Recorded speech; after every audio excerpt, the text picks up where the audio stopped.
Good morning, everyone. We're going to get started in a couple of minutes here. It is, by my watch, 8:56. So we'll give people maybe 5 or 6 more minutes.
Good morning. I hope you can hear me okay. This is Susanna. Morning, Susanna. We can hear you. I can hear you.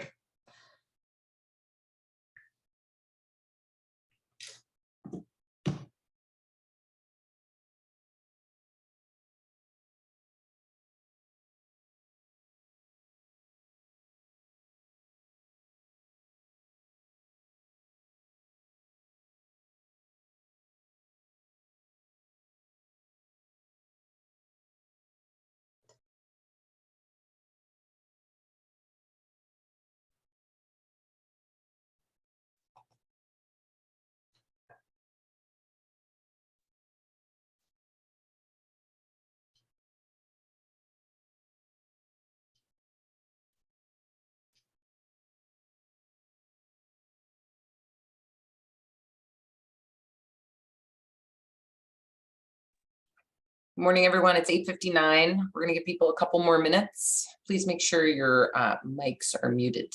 Thank you.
Morning, everyone. It is 9:01. I'm going to give people like one more minute.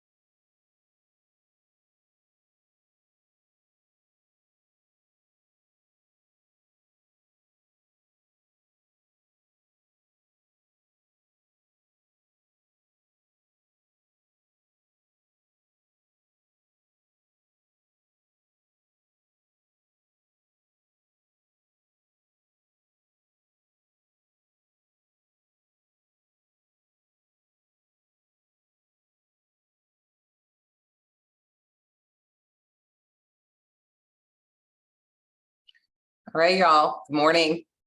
It is 9:02. I say we get this 9 o'clock a.m. workshop started. Thank you all for joining us this morning. My name is Elise Gornish, and I am a cooperative extension specialist in ecological restoration at the University of Arizona. And the University of Arizona Cooperative Extension is supporting this workshop. And welcome to learning everything you never knew you needed to know about creating and maintaining a seed library. We've got an awesome agenda. Hopefully all of you have it, but I will go through it with you. Just a reminder, we will be, and we are, recording this workshop, and in a couple days, I will put it up on the Cooperative Extension YouTube site, and I will email you all about it. So if you're uncomfortable with that, I suggest you turn off your video. If you're comfortable with that, great.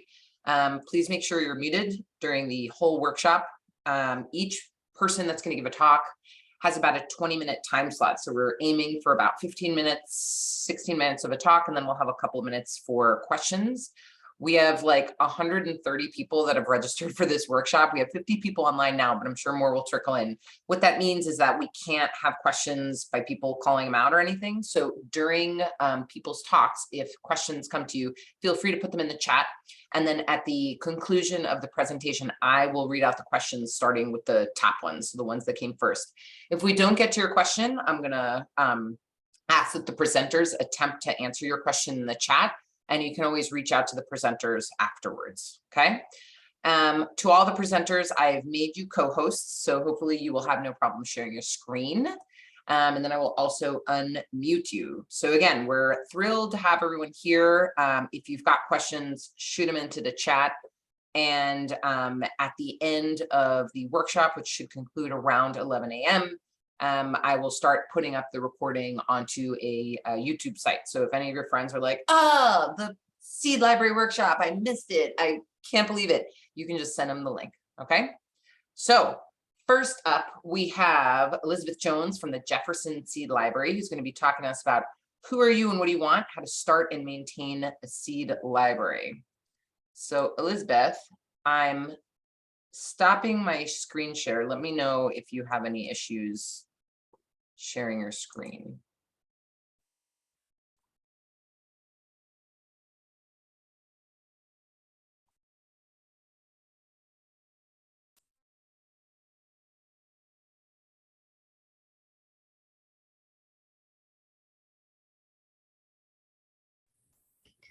All right, can everyone see the screen? Perfect. Well, I'm Elizabeth Jones. Greetings from Georgia. Today, I'm going to talk to you about who you are and what you want, how to start and maintain a seed library. My slide will not change. There we go. The Jefferson Seed Library is a program that I developed for the Jefferson Public Library, which is located in Jefferson, Georgia. We started back in February of 2019, and so far this year, we've reached over 300 people through our YouTube, through in-person meetings, and then through our website, excel@gardening.com. When you are thinking of starting a seed library, you want to think about who are you going to be. Every seed library is different and you are going to be unique. So decide what your purpose, your reason for being. Are you going to be just about getting seeds into the hands of the community? Are you going to have an emphasis on education on how to grow those seeds? Are you going to try to build a garden community? Maybe you even want to have some aspect of how do you save seeds, or do a combination of all of those. Whatever you decide you are going to be, narrow that down to 1 to 2 important goals, and then develop your whole seed library around meeting those goals. Once you know what you or who you are, then you need to decide what you want to look like. This is the nitty-gritty details on how your seed library is going to work and how it's going to function. You want to know your state's laws. I believe this is going to be talked about in much greater detail later on, but if one of your goals is seed saving, you need to know if you can even do that in your state, and then if you have any requirements you must meet in order to share those saved seeds. You also want to think about your location. Are you going to be a mobile unit and take those seeds to the people? Are you going to have a stationary sort of mailbox thing where people can just come and get seeds whenever? Or are you going to be in a building, perhaps even a library? If you are, if one of your goals is education and you're in a library, you might want to consider making a library card a requirement for checking out seeds. That way they have access to even more information. If you want to contact people, have a newsletter, you might want to go with a membership sign up kind of model. That way you get permission to contact them. Or perhaps you don't want any requirements. You just want anybody to come and get your seeds. Depending on the size of your seed stock, you may need to consider limiting the number of checkouts and possibly even limiting how often people check out. If you're real small, you might need to go with a sort of seed swap method of where they donate seeds in order to check out seeds. You also want to think about who your target audience is. Are you going to be focused more on adults, or perhaps you have an elderly community? Maybe you want to target children and families, and that demographic can change over time. Are you going to be a self-serve kind of honor system? Or if your focus is on building community, you might want someone to actually check out seeds to them. That's a great way to build relationships, find out what they're growing, any struggles they're having, and how you can help them with that. As you continue to think about what you want your seed library to look like, you need to think about who is going to run it. Do you have maybe a garden club that can take on the project? Or maybe if you're in a library, is there a staff person that they can dedicate some time, or perhaps a combination of both of those? Whoever it is, they need to be somebody who is excellent with organization and is very detail oriented. Keeping up with the catalog can be quite a project. This is a small example of my catalog, and there's a lot going on here.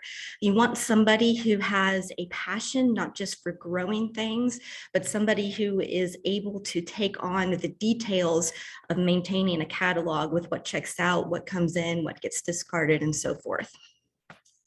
No matter what you do, and if you have, no matter what size budget you might have, you are going to need to think about the cost involved. You're going to want to think about storage. Where are you going to store these seeds, and how are you going to organize them so you can find them? Are you going to repackage any of the seeds? These little seed packets and the labels, they do add up, but it is a great way to stretch your inventory. Are you going to have any literature that you're going to hand out to people? These things take time to create, and they also cost a little bit to produce. So there's things to consider. If education is one of your goals, you want to think about how are you going to teach? Are you going to have literature and handouts? This is a great way, especially if you have any kind of demographic that is intimidated by technology, to give them something instead of, hey, it's on the website. That's just a great way to meet their needs. So if you have some growing tips that you could hand them on paper, that's just really helpful to them. All the literature you just saw, that's part of my welcome packet that I give to new members of our seed library, just to help them get up off the ground and get going with growing their seeds. Are you going to have a website, which is a great way to reach lots of people, not just in your location, but also beyond that. But you need to think about who's going to maintain that, who's going to develop content for it, create pages. Depending on if you have your own website, that could cost some money. If you're on a smaller budget, maybe you can piggyback that onto like the library's website and just have a link and somebody who can create pages. You might need somebody who can, know a little bit about WordPress so they can, create the pages. If you're going to do any classes or seminars, get in contact with your extension office. I have a great relationship with mine, and they always provide me master gardeners who can give talks and help answer questions about how to grow things in my area. And that's important to be able to help people with how to grow things in your area. As a seed library, it's kind of important to have seeds to give to people. So how do you get those seeds? You want to ask seed companies. When you write a letter or when you send out an email, you want to treat it like a grant cover letter. Keep it to one page. You want to have a letterhead or a logo. Tell them who you are. Be very specific in what you're asking for, and then tell them your mission statement, your purpose statement, how many people you've reached or plan to reach.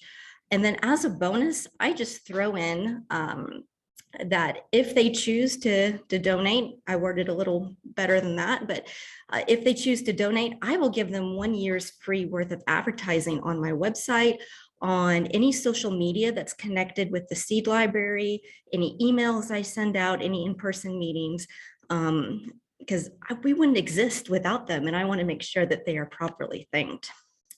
Some of the seed companies that have been very good to me with donations, Burpee has been with me since the beginning. Rare Seeds is one I just discovered this year. They're a great company. And they gave a lot of seeds and some really cool and unique kind of things. Don't forget about your local feed and seed stores. That's a great way to help develop community, especially if that is one of your goals. And then starting in August, personally go and ask any store that sells seeds if they wouldn't mind giving you seeds that they can no longer sell. They're just going to throw them away, so why not give them to you? And then if you are blessed to have a budget, definitely purchase some seeds. This is a great way to keep your catalog fresh and to replenish those popular seeds that you just can't keep in stock. Some of the challenges that you will face with having a seed library is just general maintenance with the weeding, good library / crossover gardening term. It's not so much of, it's hard to get rid of things, but it's hard to know when to get rid of things. Finding out how long vegetable seeds are viable for is fairly easy to do on the internet.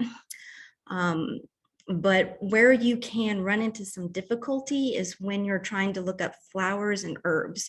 You can sort of find the most common ones, but when you start to get into specifics like the balloon flower or goji berries, Google's like, I don't know what you're talking about. And so that can be a bit of a frustration to know when are those seeds no longer viable. Because the last thing you want is somebody, especially who's new to gardening, be so excited, check out seeds, and then they don't germinate because they're too old.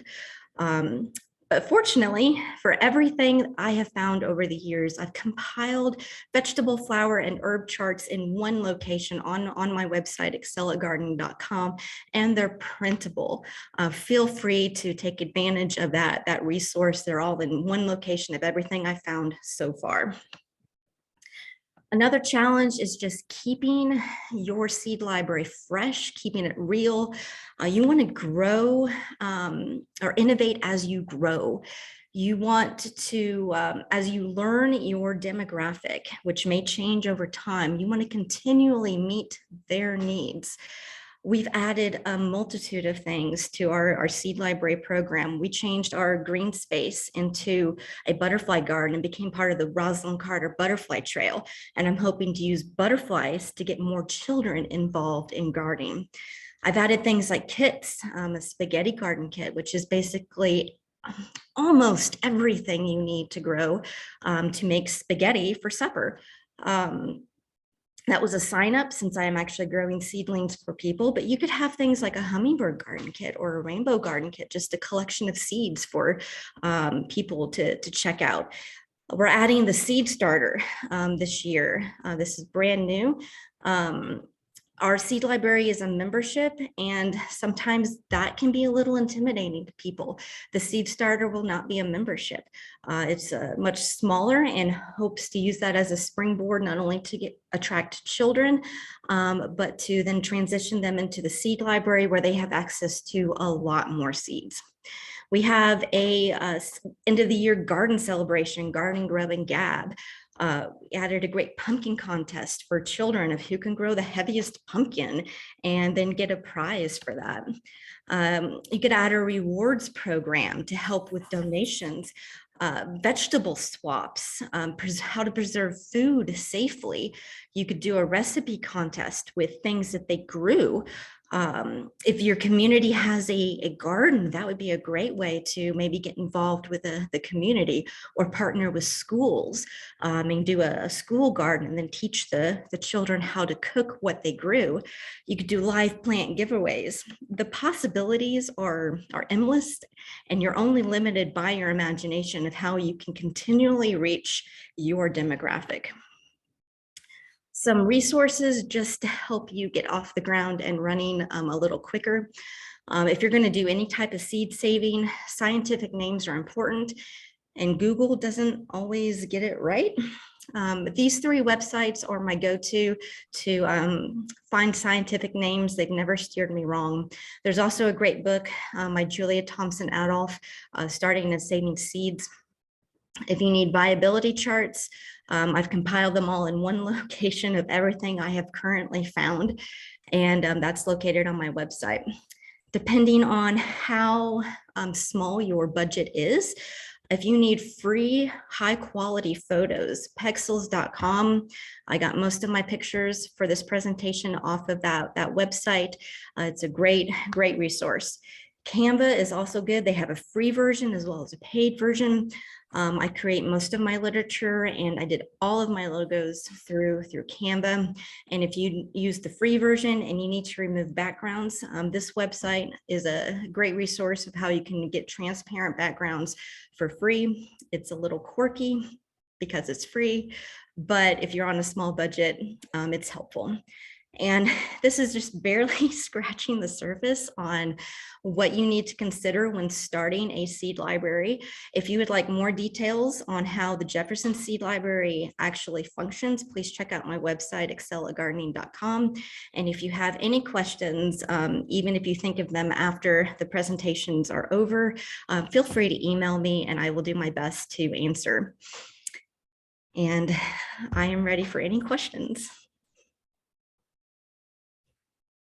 Awesome. That was awesome. Such a good starting presentation with so much amazing information. Thank you, Elizabeth.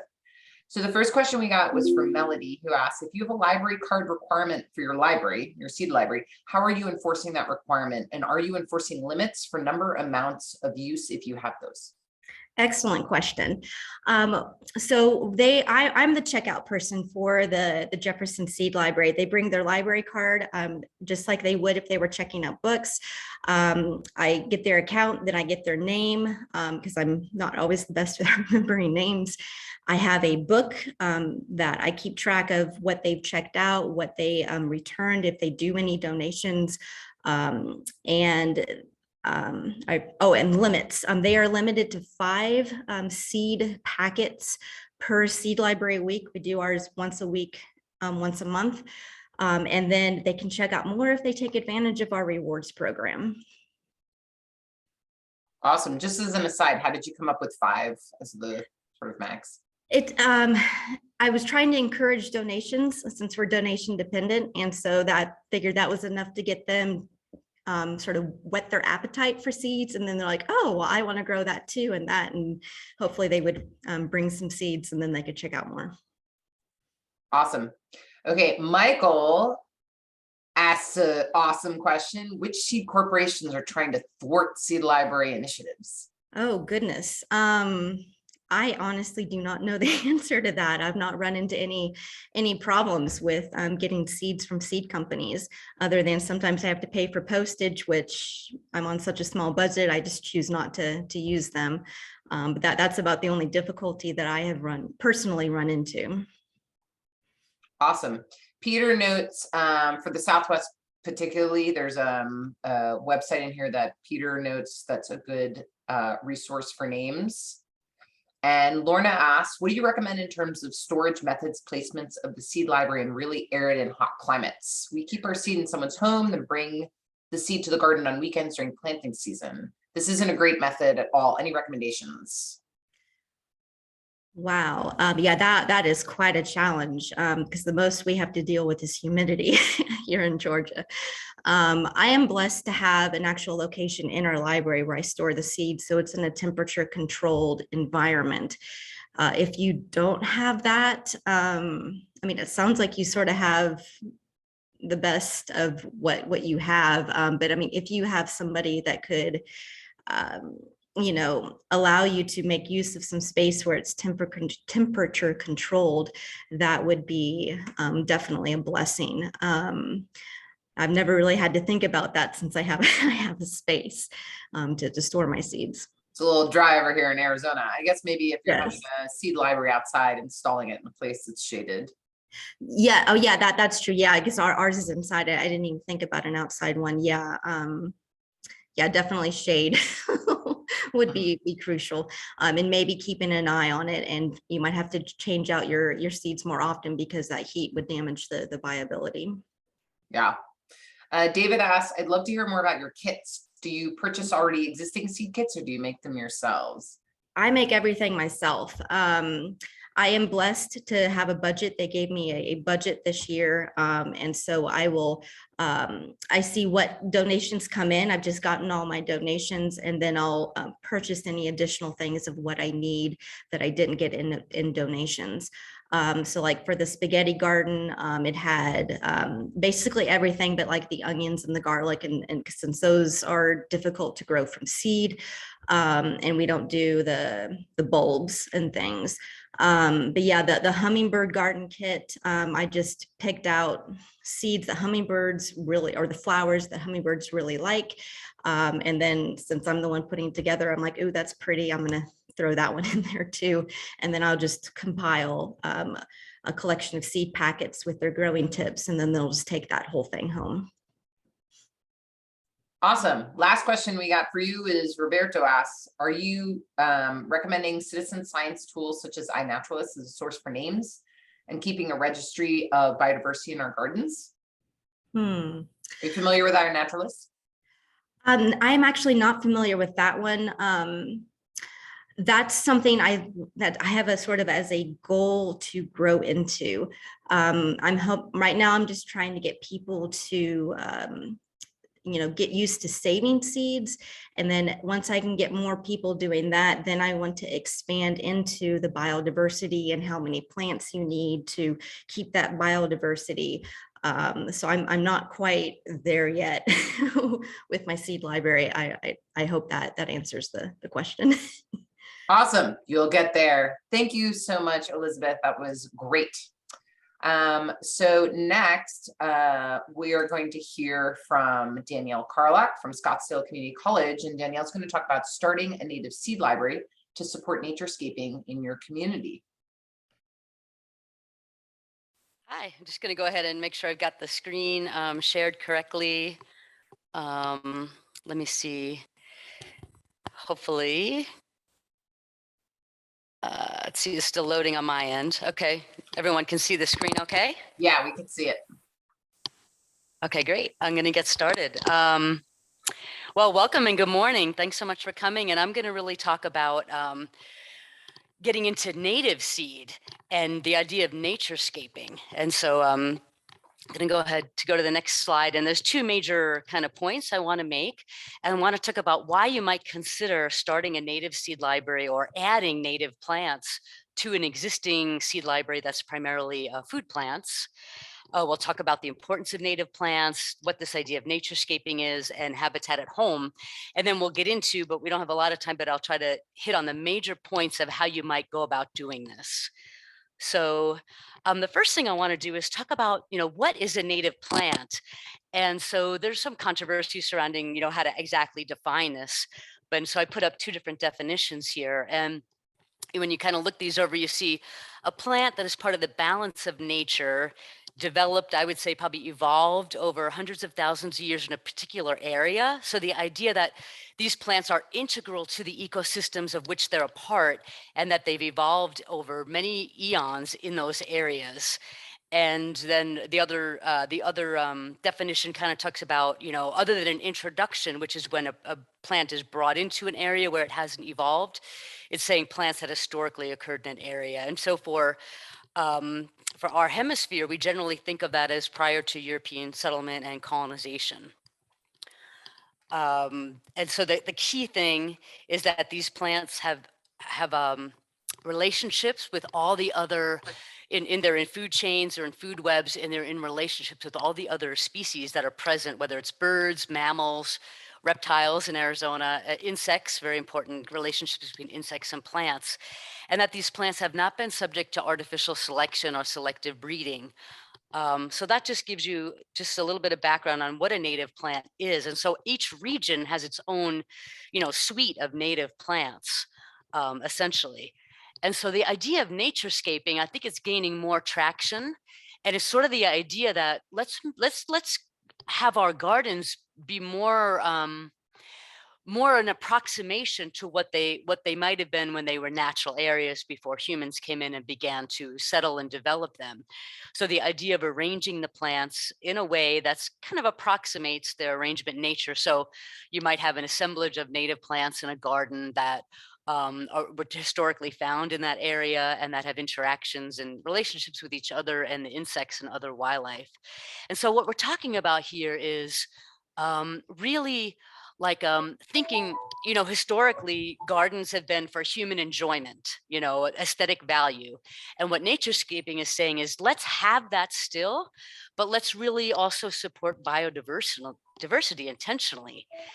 And so some of the arguments that are kind of coming out about this are the idea that the wildlands that we have are mainly our natural, or excuse me, our native or national parks and our state parks and our national forests, that they really aren't large enough and they've become too fragmented and they're under too many threats to really make the cut of what we need anymore as far as supporting, planet Earth. And so a lot of people are making that argument that gardeners really need to shift and think about, what they put in their yards really does matter. And I think Doug Tallamy's become a really great spokesman for this idea. And so he has several books out on this topic. He does a lot of talks on this. And so the arguments are really that naturescaping it's good for you as the gardener. It could be good for your family, your community, and wildlife. And I'll make some of those cases here in the next slide. So sort of five main, arguments or points to consider when you think about, why would I want to, have a native seed library or have native plants in my seed library? What are some of the reasons that I want to encourage my community to do this? And of course, the ecological is the biggest or one of the largest components. And that's the idea that these native plants are necessary to support the interrelationships and the ecology in the area, that we can't support our pollinators, our bees, our butterflies, our moths, some of our birds, properly without native plants being represented. And also our native plants provide a lot of ecosystem services, and just in general, native ecosystems provide a lot of free services such as filtering water, filtering toxins, and many, many, many others. there's an economic argument for having a backyard or a front yard or a patio full of native plants. And that has to do with there are a lot less work and time and energy and expense to have native plants versus, turf or non-natives. You're going to use less water, less pesticides, less fertilizer. So there's kind of an argument there. And then you can think about, like especially in Arizona and many other places, people have people come for the tourists. They come to see, sort of these natural environments. And so the more that we, as in our homes where we live, our apartments, our patios, that we can help also contribute to that biodiversity, it's a good thing. So we're not, sending seed of non-native turf and all that out into our wildlands. So, and there's also lots of health benefits. Of course, if you're using less pesticides, because you have native plants, you're going to have you're going to have less exposure of humans and wildlife to those pesticides and toxins.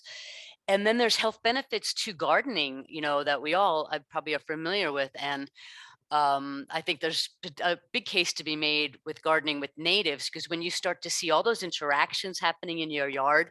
I had a bear, had a bear yard that I bought years ago, and it was just dirt and weeds. And as I brought the plants in, the native plants, every year I saw new species coming in, and it was a great joy. And there's lots of evidence that shows it really supports things like lowered blood pressure, improved mood, boosted immune system. So there's benefits in terms of that. And then thinking about the medicinal value of native plants, we've discovered a lot of medicines coming from our native plants. So the more we can conserve them, it's good. And again, there's sort of moral and spiritual dimensions to this too. Like we can argue that native plants have intrinsic value. They should be preserved. They should be conserved. They're taking a lot of hits out in our wildlands. So the more we can conserve them at home, we're doing a service there. And pretty much any spiritual tradition that you look at in our world and our history has some value for, interconnections between humans and nature. So I think there's a lot of arguments to be made there. Also, when you have these gardens, they're great places to carry out, various spiritual practices, such as meditation.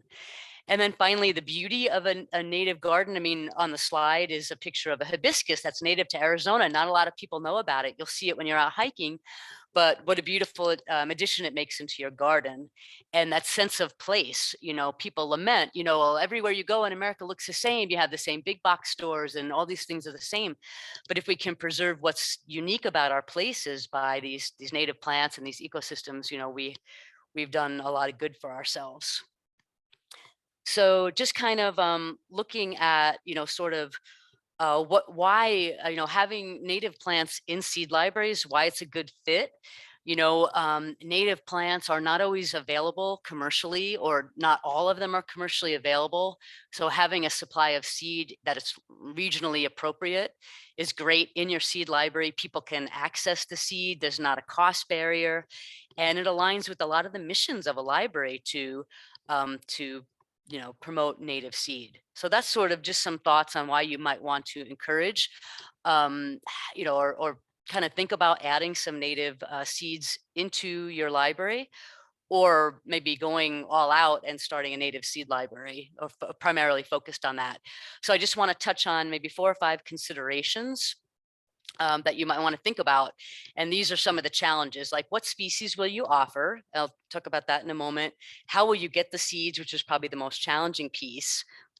Excuse me, the informational materials that you'll want to provide, how much processing of the seeds will you do, and how will you offer the seeds? So let's kind of take those sort of one by one. So the first thing you have to do is figure out, okay, well, what native plants actually exist in my region? And so I'm offering a few links there to several organizations that can help you get lists of native plants in your area. This can take, quite a bit of work to do that. I was doing this as a sabbatical project, so I had a lot of time to develop these lists. And the biggest thing was consulting with the experts. So you want to find, like, who are my plant peeps? Who are my plant people in my area? And those might be like extension people, like who's your Dr. Gornish in your area? Who is your native plant society? Most states have a native plant society. Who are the academic folks that are specialists in this? Who are your botanists at your local community colleges or universities? things like that, so finding those people. There might be other nonprofits as well. We have quite a few nonprofits in our area that know a lot about native plants. So getting with them and consulting with them and actually trying to partner with them is going to be huge to this endeavor. What kind of criteria are you going to include, or are you going to use to determine what species to include? And there in parentheses, I have the ones that I thought were most important for me. And my seed library was, because we're in the desert, I wanted them to be drought tolerant. I wanted at least some of them to be easy to grow from seed, so people wouldn't, be disappointed and get turned off to the whole concept. High wildlife value and not commercially available. So, you can start small. I have maybe 30 or 40 different species in our seed library right now, but you can start with 2 or 3 or 4 or 5, species that are easy to obtain or that have high wildlife value, and so on and so forth. So, I think I skipped. Oh no, it's coming up. So the informational material. So I thought this part, like, Elizabeth was talking about focusing on, what are your goals, and education was really important to me. So I wanted to put together a lot of informational material so you can kind of see in the slide all the different components that I kind of included. And so those are things you might want to think about if you're going to help people, because a lot of people get intimidated or, feel like I don't have a green thumb, or I don't know how to grow these. So any information you can get, and a lot of those sites I previously mentioned can have some of that. It does take a lot of Googling and pecking around and talking to experts, and some of them are still unknown. And so having a faculty member or somebody, a local person that might be able to assist with that, or maybe is interested in doing germination trials with you and learning more of that, could be really cool. But I also wanted to let you know that there's certain things that come up a lot in a native seed library. Like, people always want to know, what plants are easy to grow. So being able to identify at least which ones are easy to germinate from seed, so you could say, oh, these are great starter plants, X, Y, and Z. Start with these, try these out. Is great. Also, people want to know what they can grow in pots or containers. So kind of having like a couple that you can recommend in that way is really good. And also, a lot of people, when they're thinking about native gardens or pollinator gardens, they're worried about bees, and they're worried about, stings and things like that. And of course, for people who are allergic, that's a big consideration. But for the rest of us, it's really not too much, because primarily you want to attract native bees, and those don't tend to they don't tend to sting, or if they do sting, it's typically pretty mild. And I've been gardening forever out there, and I've never been stung while gardening. I've been stung accidentally in other settings, like in the car when a wasp actually got into the car. But I've never been stung in the garden. So, I mean, you want to, obviously you want to be mindful of people who are concerned about the allergic aspects, but kind of being prepared to have some sort of elevator speech and materials, maybe from Xerxes Society or other organizations that kind of get at some of those issues, so people aren't kind of afraid to start a native garden for that reason. And then also you want to make sure to let people know, what plants they might want to be cautious about if they're poisonous. Sometimes the seeds are poisonous, sometimes the plants are poisonous, sometimes both are poisonous. And you want to be able to let people know so they have an FYI if they choose not to include those. So that's important. I put that right on the packet. I put that on the information materials on the website. The biggest challenge would be actually obtaining the seeds, because for a lot of cases,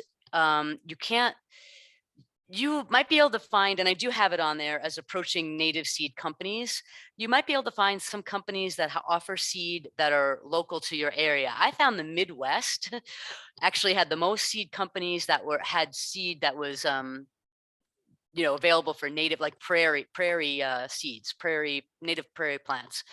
But I had a hard time going with seed companies.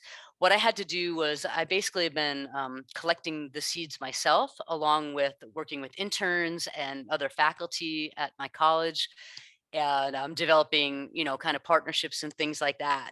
So if you want to go this route, you're really going to want some sort of partner, a local native plant society or botanical garden club. Look at, tap into those plant people. Who are they? And you might be able to partner with them to, maybe volunteers might be interested in, locating seed and providing it to the seed library. And so that would be a way to go. You might be able to get some from gardeners if they're engaged in native plant gardening. but finding that source will probably be the most challenging piece. And you're going to want to make sure that you follow all the rules. So if you're be collecting on a national forest, you have to get a permit from that forest. And so kind of making sure that you also ethically collect the seed is important. And I created or added some links there. So this would be the most challenging piece, but it's not insurmountable, especially if you're only starting with, 1 or 2 or 3 plants. And some of you may already be doing that or be thinking of doing that. And so that's kind of the biggest component. And then the second largest aspect is the processing, and so some seed is almost doesn't require any processing. Once you collect it off the plant, you just need a period of drying it and making sure there's time in case there's any insects that they have a chance to crawl out of the collecting the bags and things like that. Other seeds require much more processing. So you might want to think about that piece, who's going to process them. And if you're going to package the seeds, who's going to package them? And this goes back to some things Elizabeth mentioned too, and creating a system for organizing and labeling. So I store the seeds in paper when they first come, they're collected in paper bags, then they have a period of drying and airing out. And then they get moved into refrigeration for longer term storage in glass jars. You want to think about processing. A lot of that should be done outside. Some of them can be messy, so things like that. And so I really struggled with this because I said, I don't know how I'm going to do all this processing. I don't have, fancy equipment. And so talking to one of my partners, they basically recommended, okay, just process it to the level that it's recognizable. It doesn't have to be like the way a seed company might present it, perfectly clean and things like that nature. It's just not going to be probably possible for most seed libraries to do it. And I also learned from Elise that it may not even be necessary. And it could be harmful because I think it was some of the grasses, at least right with the awns, they might be less subject to predation. Being carried away if they're unprocessed than if they're processed. So lots of detail there, and maybe more than we need at this time. But you might want to just think about all these considerations and how you might are you going to put them in packages like you saw in a previous slide? I had the envelopes. Or are you going to put them in jars and let people self-serve them? That might be that's going to be less labor because you don't have to have people packaging the seeds. Just need to, kind of put them out in jars and scoopers maybe and things like that. So again, I just want to encourage you. I do think if you build it, they'll come. I didn't know. I thought that my library was going to be a niche thing, but it turned out to be, much more groundswelling of support and interest and people wanting the seeds. I think we gave away over 4,000 packets the first year, and that was during the pandemic when we had all the restrictions and issues with getting things out to people. So I know there's a demand and an interest there. So if you start slow and you maybe go with this, a couple of high value natives, they're easy to process and obtain, and have partnerships in place, I do believe you'll be making a valuable contribution.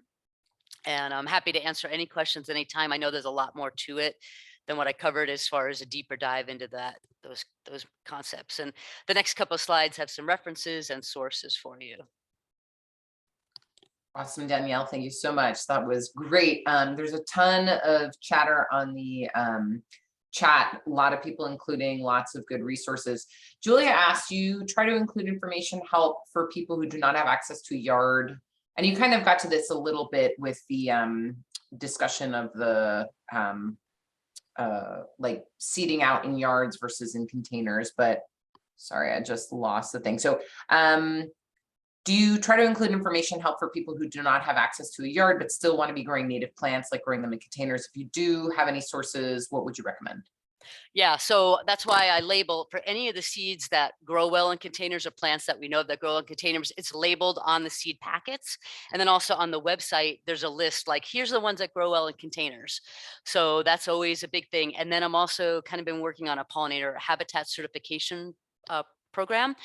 And so I really hammer home to people that, we have 3 levels of participation. And one level is you don't need to have, you could just simply be having plants growing on a patio in pots as a sort of a way station for pollinators. So there's no bar to contributing and, doing this just with containers. Don't miss me too much. Sorry, let me mute this person. just remind everyone that you want to keep your stuff muted. Thank you. Okay. Next question. Is there, and I think this might be one of the last ones, is there a seed library at Scottsdale Community College? How can I access it? So yeah, so the Maricopa Native Seed Library is at Scottsdale Community College. Actually on our website, if you just Google Maricopa Native Seed Library, our website will come up. We have 3 locations right now at Scottsdale, at Gateway Community College, and at Phoenix College, and Glendale's coming on soon, and possibly a few others. So you do have to go in person to get seeds. You have to check the library website for hours. And other than that, there's no access. You don't have to be a student or employee, and there's no, library card needed. Just come in and take the seeds on your honor system. Awesome. Thank you, Danielle. And if you want to take a quick look at some of the other questions in the chat, maybe you can respond because we're going to go to the next. And just a reminder for everyone, because there are some questions in the chat about seeing the slides again. This whole workshop will be posted on YouTube, so you'll be able to go through everything again. So our next speaker is Paulina Borrego from the Mass Aggie Seed Library, and Paulina is going to be talking about seeds, wrangling issues around fruit. Good afternoon. Can everyone see my screen? Yes. And you can hear me. Okay, so here we go. So as I said, it's a pleasure to be here. Good afternoon to some of you. Good morning to some of you.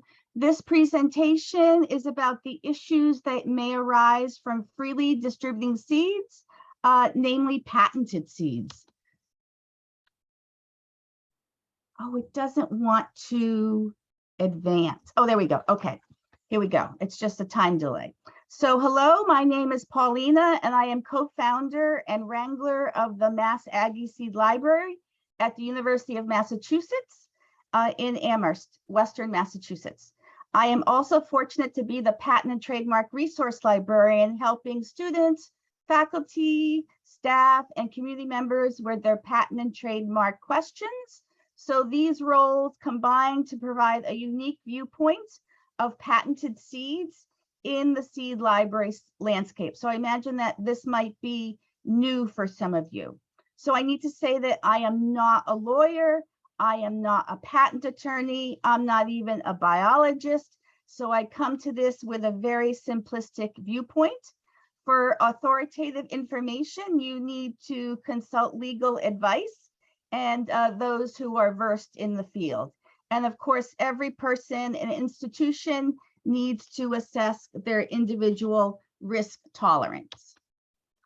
So in the fall, which is now, I run a 2-hour seed workshop every month and always begin the event with a conversation in this space, the plant patent space.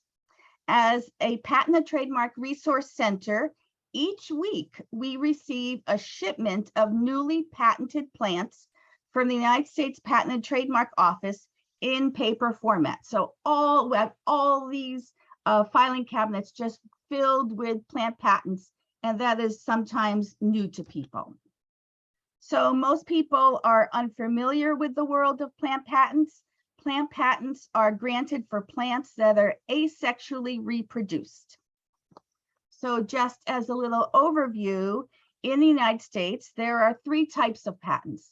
There are utility patents for things that do something, design patents for the way that something looks, and plant patents for items that are asexually reproduced. All the patents are issued by the USPTO, the United States Patent and Trademark Office, and offer an array of rights for around 20 years so that inventors and assignees can recoup their cost of investment. So there is some awareness of plant patents in the food landscape. The well-loved Honeycrisp apple came off patent just a few years ago. There are many varieties of patented apples, fruits, nuts, berries, along with a vast number of flowers for their unique colors. And most people have heard of genetically modified seeds and GMO seed patents. There are lots of stories out there about this, starting in the 1980s, driven by the biology and genetics revolution. Seed patents are not granted as plant patents. but as utility patents. So let me say that again. A seed patent is not a plant patent, it's a utility patent. And that was a big decision that happened in the 1980s. To learn more about this, I recommend investigating the Intellectual Property Rights chart created by the Organic Seed Alliance. So this is a great chart that kind of walks you through understanding intellectual rights of seeds and how they play out in the seed landscape. So today, my goal is to walk us through 5 different scenarios to make you more comfortable and aware of patents in general and the seed patent landscape. Again, for authoritative legal advice, you should consult those versed in the field and assess your individual risk tolerance. So let's start at the most basic and build our understanding of patents and seed patents in the seed library landscape. So here we go. Scenario number 1. You buy the newest iPhone, backwards engineer the device, and decide to manufacture and sell it from your garage. Is this of concern? I think most people would know that this is of concern and violates the rights of the patent holder. The assignee, the company, Apple, holds many patents on the iPhone, many of them still active, maybe some past their 20-year date, and may even license component part patents from their competitors. Apple and the other patent holders could sue you for patent infringement. You are using their intellectual property that's protected for your individual monetary gain. That is not good. So scenario number 1, I think we all understand that. Scenario number 2, getting closer to where we want to talk about the seed library. You buy this newly US plant patented hydrangea, just lovely there. Look at that. I'd love to have that. You buy that at your local nursery. You plant the hydrangea. It thrives. The following year, you divide the plant, pot it up, and sell it at the end of your driveway. Is this of concern? If the plant is still patented, this is of concern. The United States Patent and Trademark Office is organized under the Department of Commerce. The fact that you receive payment for the sale of the patented plant is of concern. The patent holder could sue you for patent infringement. And what I love is that sometimes when you go to garden centers now or catalogs, you can see the information about the patenting of the plant up there, all those little numbers. It has plant patent number, PP number 22782. So you could not sell that at the end of your driveway. Scenario number 3. Ooh, now it's getting a little bit more messy. Your local garden club organizes a plant swap. Should you be concerned that people may bring a plant that is actively patented? I would say maybe. Garden swap attendees are not getting money. No money is changing hands. Nevertheless, an argument could be made that people are getting something of value in the plant swap. There are legal definitions of what constitutes a sale, a barter, an exchange, and a trade. So this might be of concern that people are bringing patented plants and swapping them. Okay, so now we move into the seed library scenarios. Hopefully those were pretty easy for you. It gets a little bit more murky here. Okay, scenario number 4, and there are 5 of them. Someone donates new unopened packages of seeds to the seed library. Both you and the patron who donated them are not aware if the seed is patented. Later, by chance, you learn that the seeds are patented. Should you be concerned? Well, I would say maybe. So this is what we know. Since the seed is free, oh, and I have to think of Elizabeth's membership now. So that's kind of playing in my mind, but I'll just go with my scenario.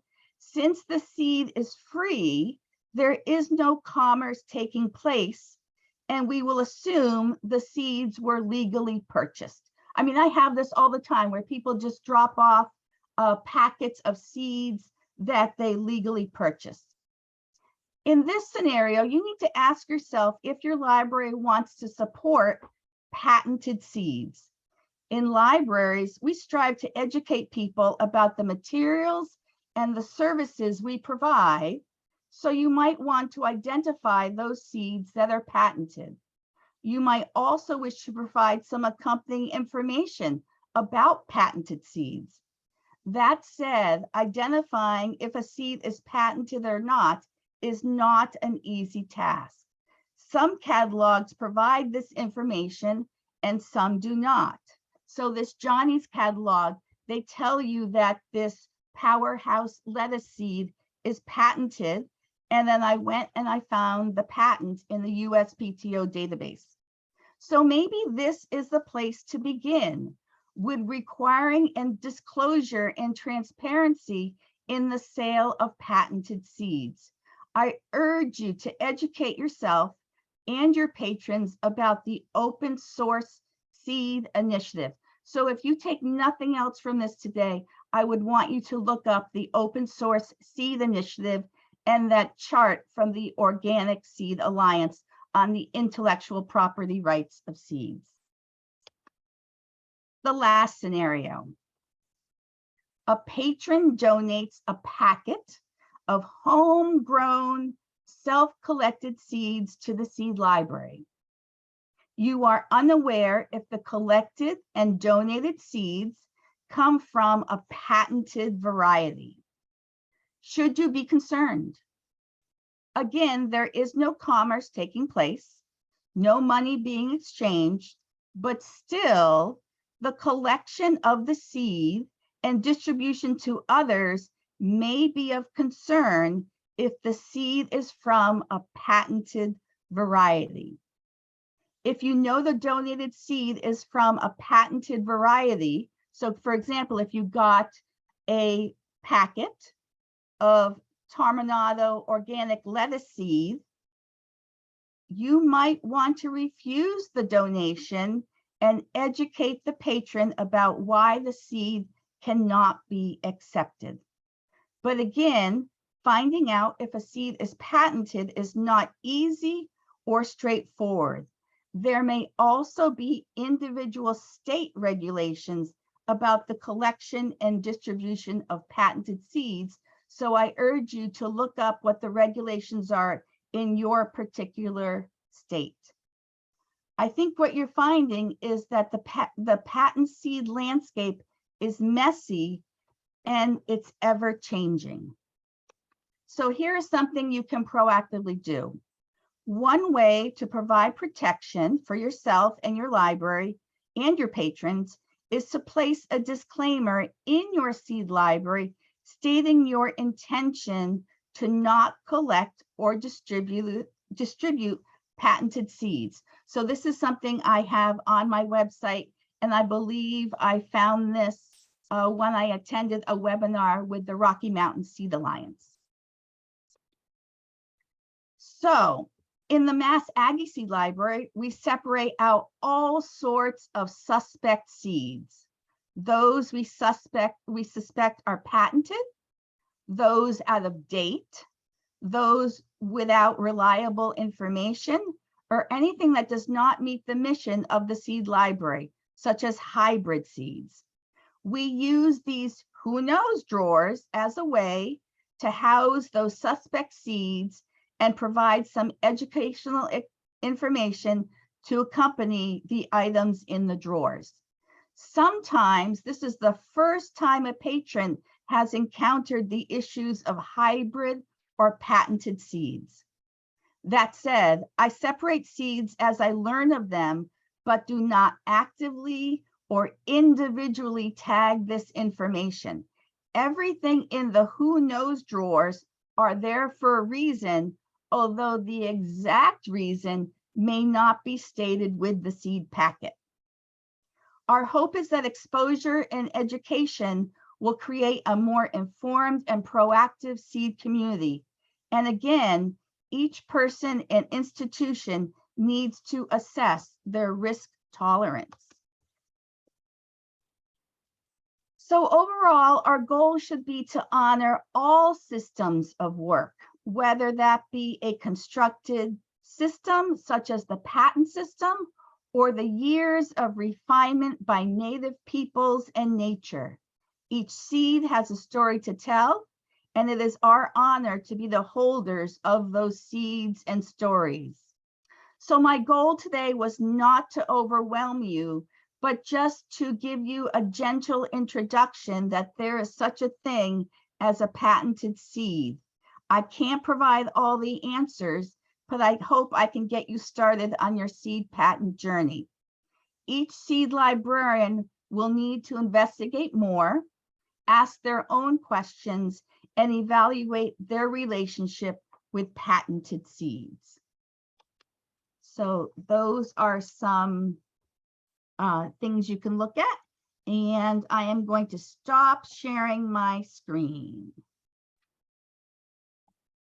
Thanks, Paulina. That was Overwhelming. awesome. No, it was a really excellent sort of introduction of something that I think a lot of people don't Right. consider when they're like, hey, let's make some seed available. And then it's like, oh, here's all this stuff that you actually need to think about, unfortunately.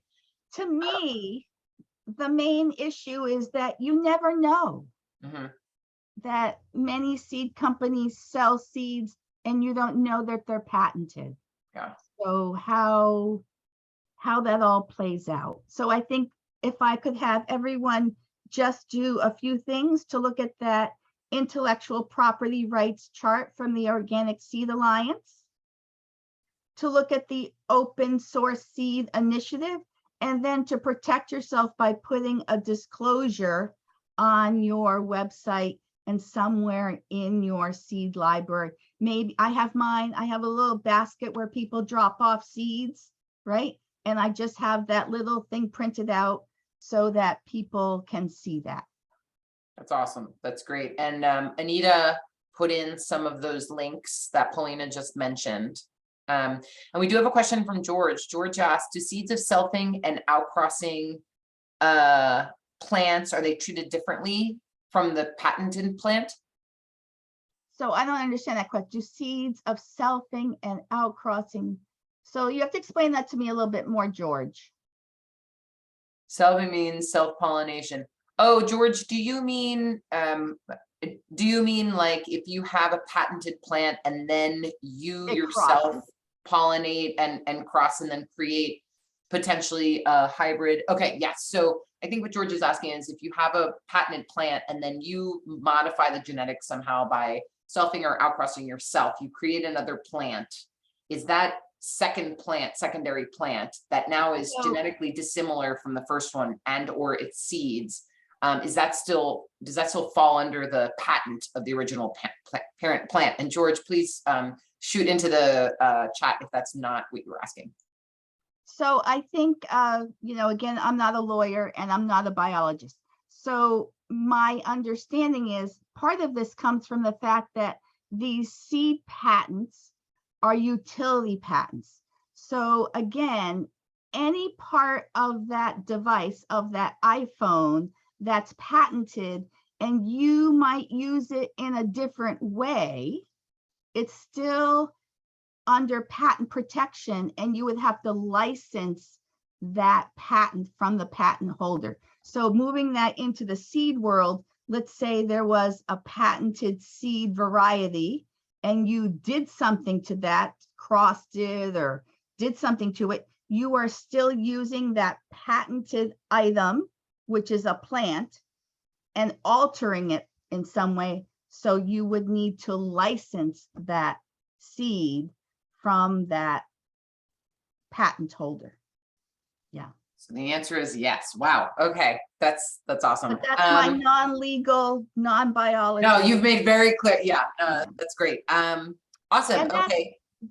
I don't think people fully understood. I mean, I did not when I entered this whole world of patents, that when the USPTO granted a patent for these genetically modified seeds as utility patents, that was a game changer. I mean, you look at the patents of Monsanto, and they were all like, Monsanto used to be a chemical company before they became a seed company.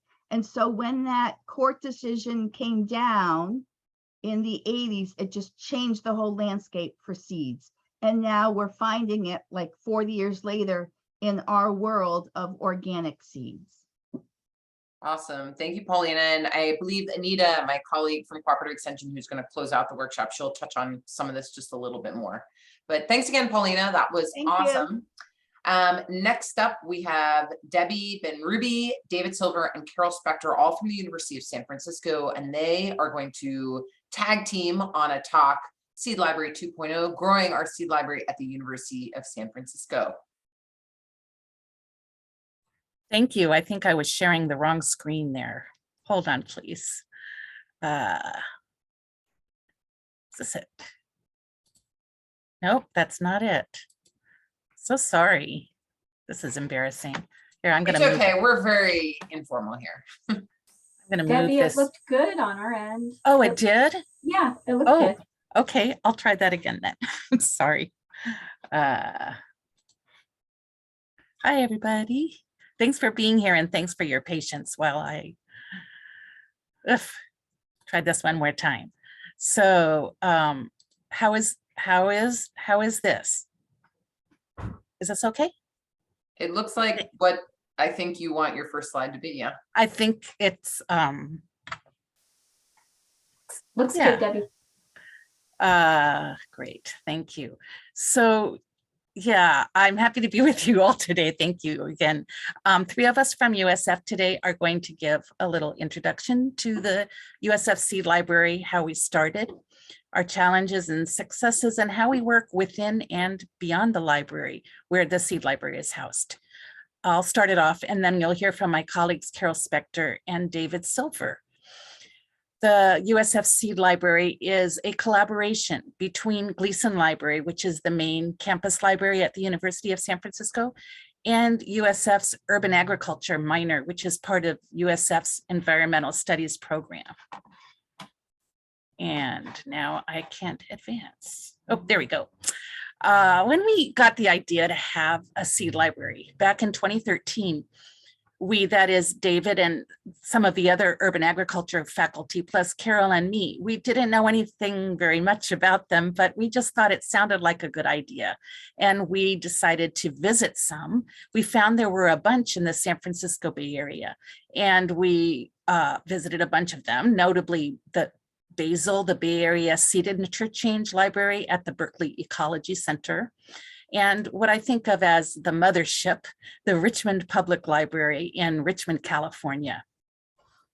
And our university hometown of San Francisco had seed libraries that we visited also. We got lots of ideas from other libraries we visited, and we're very grateful to the staff that took time to answer our questions. Then Carol, David, and I became the USF Seed Librarians and launched our seed library on Earth Day 2014. Basically, our initial reasoning was coming from the librarian perspective of free resources. We wanted USF students to have free seeds, and students were part of our collaborations from the very beginning. For instance, the woodshop students in the arts department polished up our old card catalog cabinet to house the seed library. We welcome donations, but we made the decision at the very beginning, not to emphasize returning seeds. We see it as a lovely gift when we get donations from our users. Carol and I are the main library caretakers. It's near our offices. Carol is a reference and instruction librarian, and I'm in metadata and collections management. So we both are super busy, and we rely heavily on student assistance to maintain the library, keep it stocked, keep track of inventory, and help us with outreach.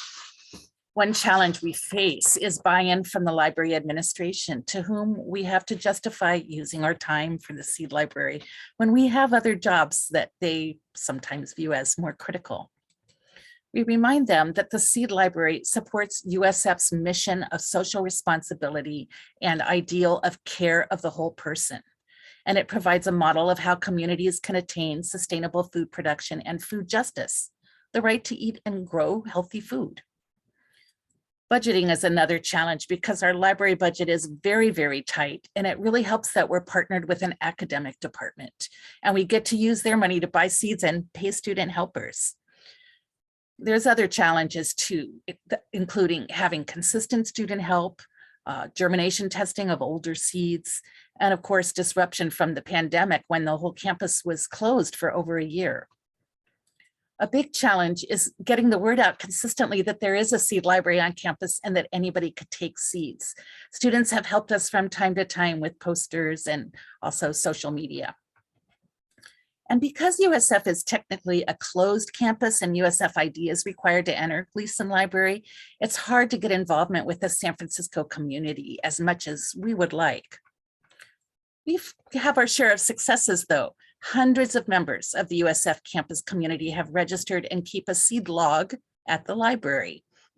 There are 469 members on our log last time we checked, and hundreds more have taken seeds and elected not to register. When the pandemic started and the campus was closed, with students taking classes remotely, I brought the seed library contents home and set up a Google form to take orders. The Urban Ag Department reimbursed me for envelopes and stamps, and I filled over 300 requests from students all over the country in the year that the form was open. I also distributed seeds to several faculty members who mailed them to students. These days, our mini seed library and our mini seed library go to events all around campus. We're continually involved in collaborations that get students involved and excited. And you'll hear more about that from Carol and David. And Carol is our next speaker. Carol? Great, thank you, Debbie. Let me get started here. And please show. So hi, everybody. Can you see the screen? Does it look okay? Cool.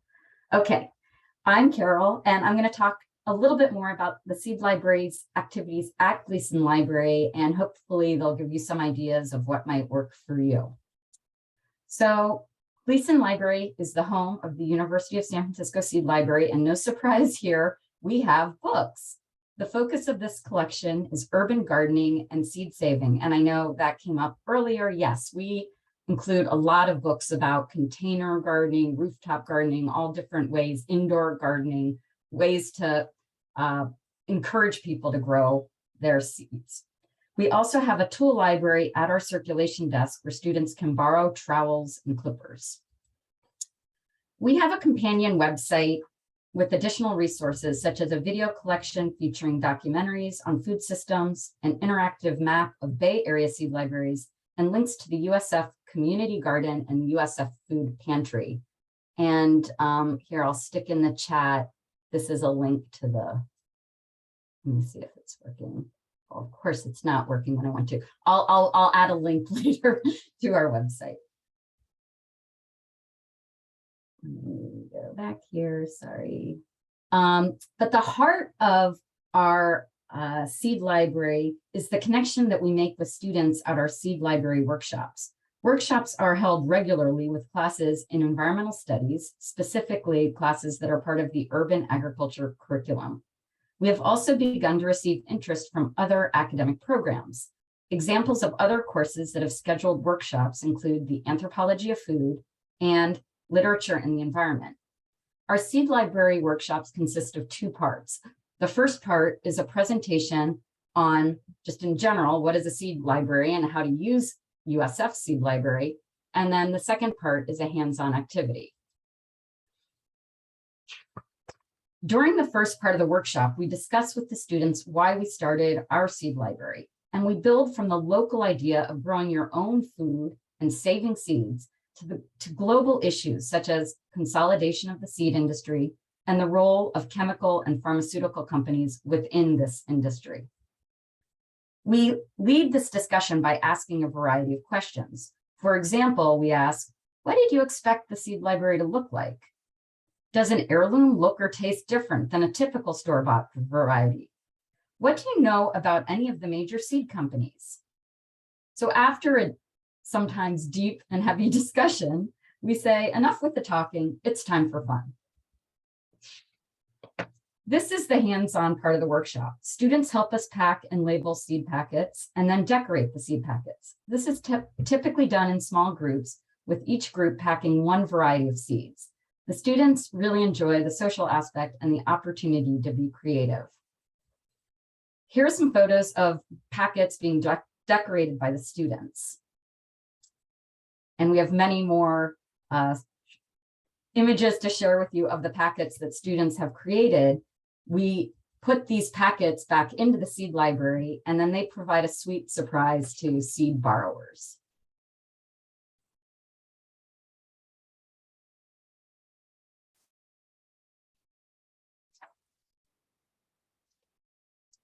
We had a student design a silkscreen for seed packets.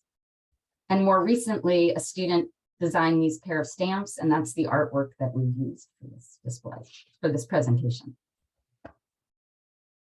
So in addition to the seed library workshops, we've looked for other ways to integrate the seed library into Gleason Library. One big idea was to incorporate gardening at the library to illustrate how students could grow their own herbs and vegetables. I'll call this section of the presentation Adventures in Library Gardening.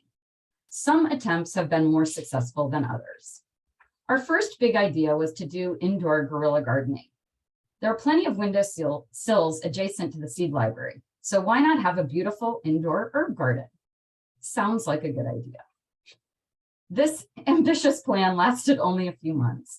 Everything that could go wrong went wrong. We had pests, we had mold, we had not enough sun, and we had not enough water. All that remains is a few neglected succulents.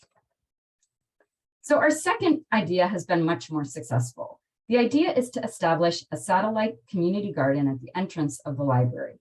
In contrast to the indoor windowsill garden, this garden is officially sanctioned. It has an expert seed gardener.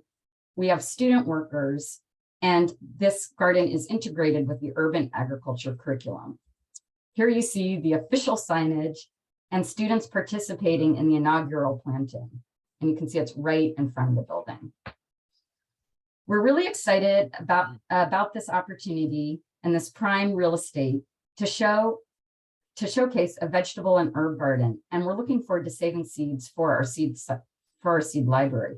We're also hoping to create a potting station here so that students can select seeds from the seed library and then pot them at the library. In the picture on the right, you see David Silver, our next speaker, with our expert gardener, Novella Carpenter. So I'm going to now turn it over to David, who's going to talk about the efforts to take the seed library beyond Gleason Library and into the community. Great. Okay. Thank you. Let me just change this over and we'll go to here. And we'll go here. How does that look? Great. Hello, everyone. Thank you, Carol. Thank you, Debbie. Thank you, Elise. And thanks, everyone, for a really exhilarating workshop this morning. There's been so many ideas. I'm going to be talking about outreach today. And, you know, it occurred to me that when we work on projects, many of us are working under a field of dreams model. And Danielle, in Danielle's wonderful presentation, mentioned this. If you build it, they will come. It seems to me and seems to other people that very often we do build things, but they don't always come. And so what we tried to do with the USF Seed Library, and especially through the efforts of Carol and Debbie, is that we outreach. We are constantly introducing and integrating the USF Seed Library into classes and the campus community.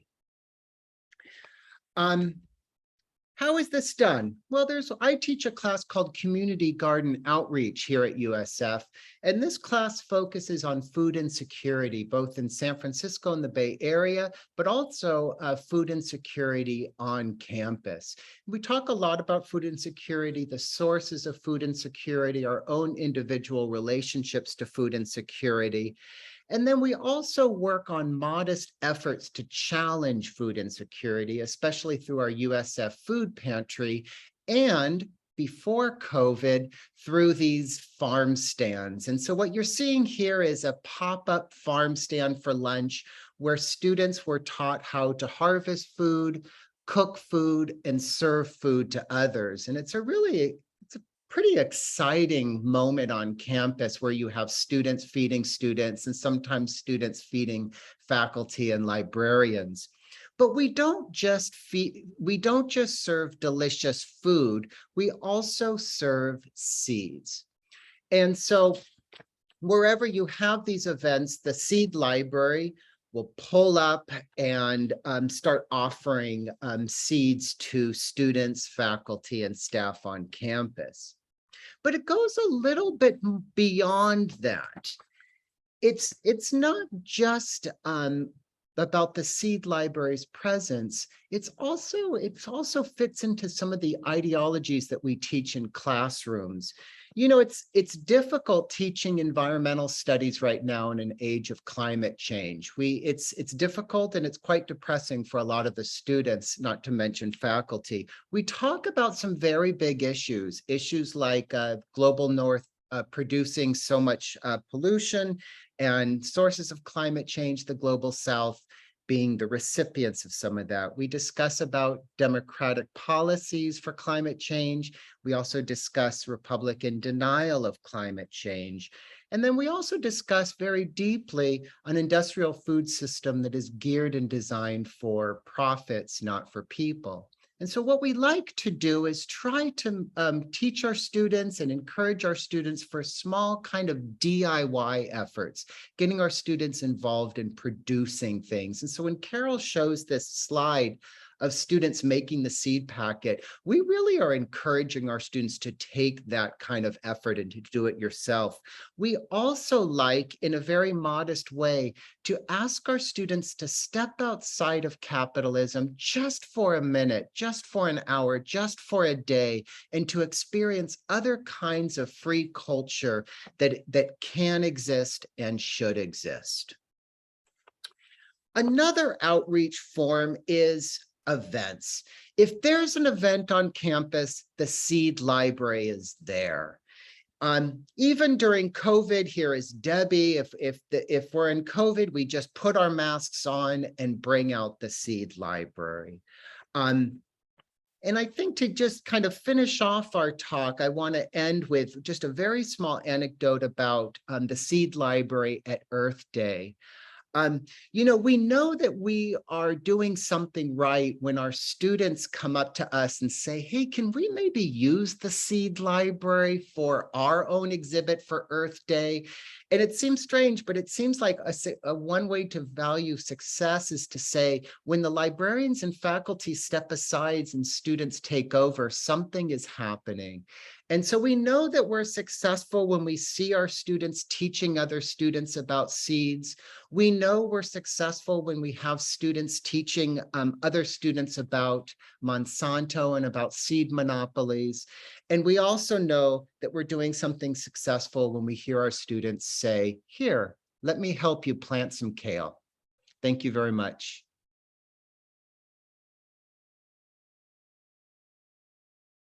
Awesome. I love an ending of a presentation that ends on such an uplifting note. It's always great when students get super engaged and get into it. I love it.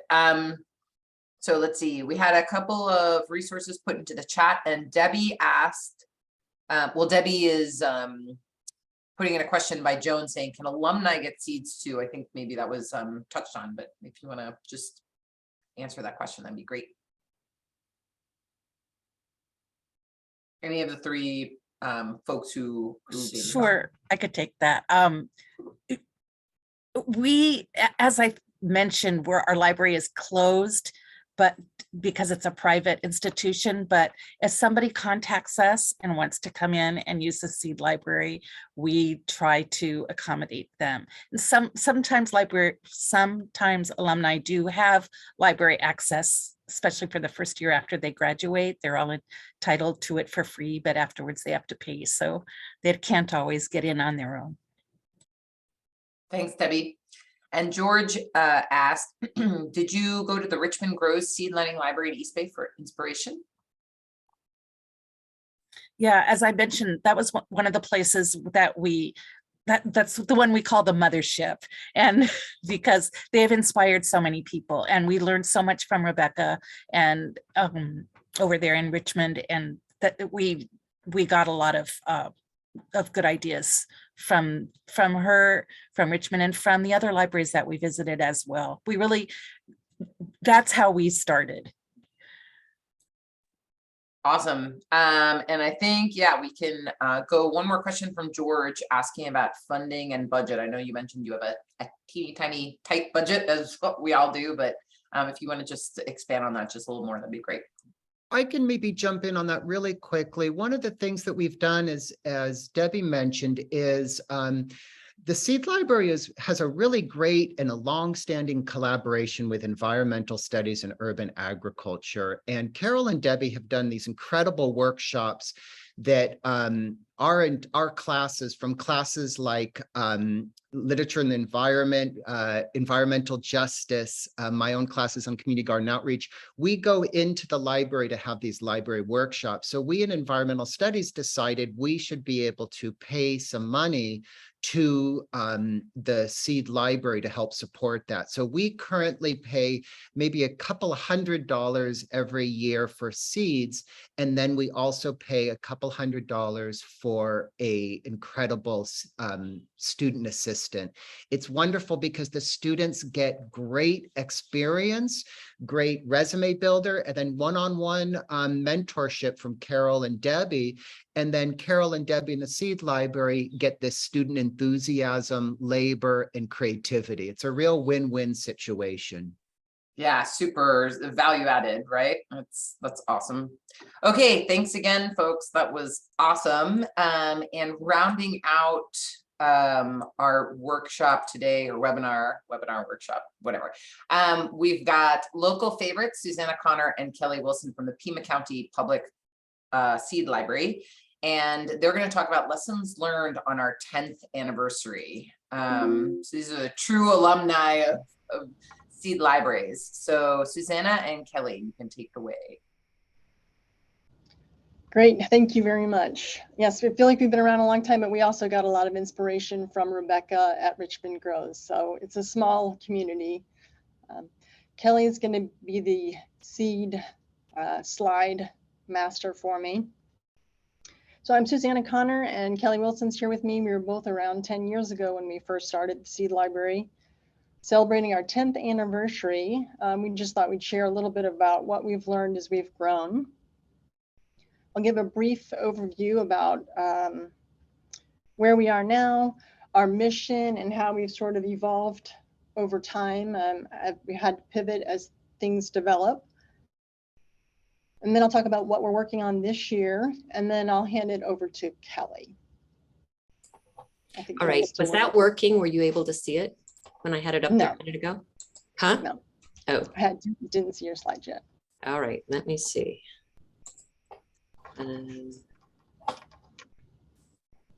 So while Kelly's working on that, just say we've had our 10th anniversary. We also started at the same time as a book bike. So we have a book bike that also goes around, and often the Seed Library and the book bike go in tandem. Are you seeing it yet? No. Okay, I don't know what's going on then. Kelly, do you get any message that says like you're not a co-host or anything? No, I'm not. Let's see. Okay. So let me. It says you're a co-host. All right. Let me try one more time.